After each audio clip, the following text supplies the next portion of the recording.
What you're going to learn is how to, using the quick selection tool, crop out an object from one photo and transfer it over to another photo in which you want it to be in. Looks like it blends in.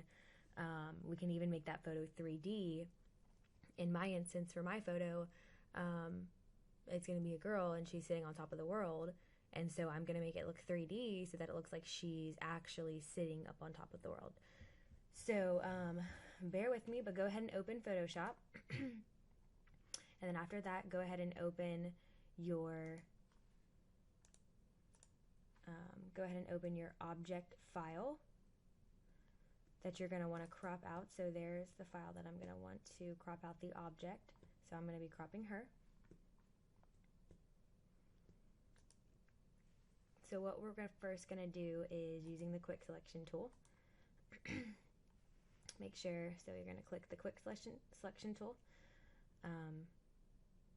So click this quick selection tool, and then we're going to make sure it's on plus, and then go ahead and start click and dragging around the object that you're trying to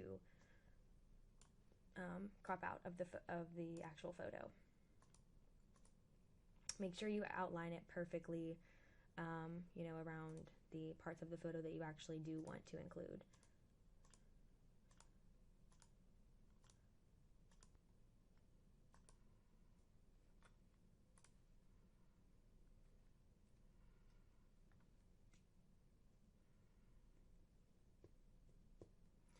Okay, now after you have cropped the photo like you want to, go ahead and click the Select and Mask tool. So what this is going to do is this is going to help us refine the edges. This is an important part, so don't skip over it.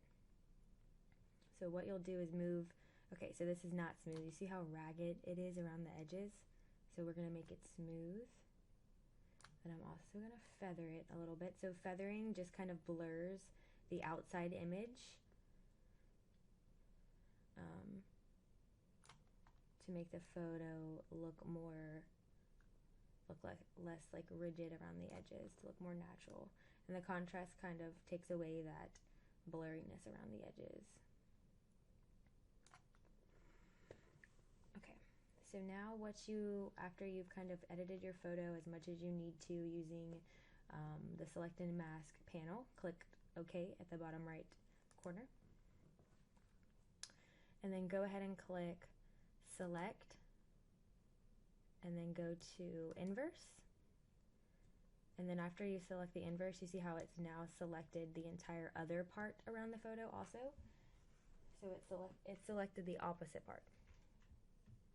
And then you're going to click Delete on your keyboard. After that, you'll want to go to File, Save As, and save your new cropped photo. Make sure you save it as a PNG file whenever you save it. And then on this, click OK. Now you're going to want to open the image that you're going to want to transfer. Okay, so there's my image that I'm going to use for the cropped one. And then go ahead and open your cropped photo that you just made and saved.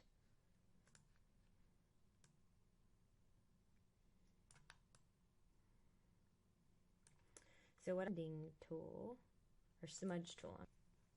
Okay, so what we're gonna do is we're gonna take and we're gonna smudge out this bottom part right here. You're just gonna kind of click and drag. And then I'm gonna go ahead, this excess right here, I'm gonna go ahead and erase that. So I'm gonna click the eraser tool, and then I'm gonna resize my dot again. So this is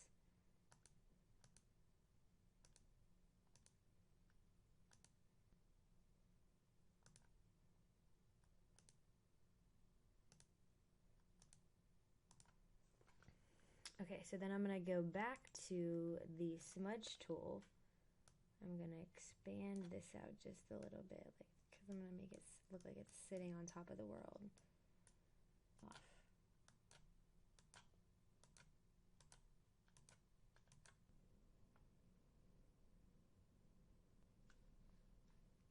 Okay, Now, after you feel like you've cropped it to the full potential that you need it to make it look like it belongs in the photo, you're going to take the image that you cropped and you're going to drag on top. You can continue on with me. We can make it 3D. So what I did was I clicked 3D tab and 3D extrusion, create. Right now it's simulating her 3D-ness.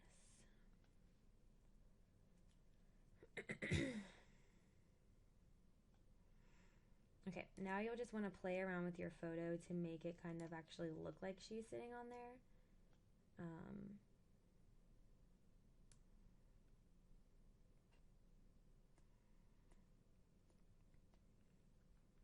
Then you'll also, this is the light tool, the infinite light tool. You can play around with that and make it, you know, the light look like it's coming from different places.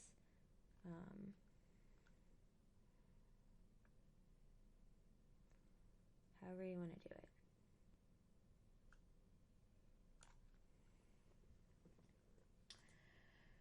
Okay.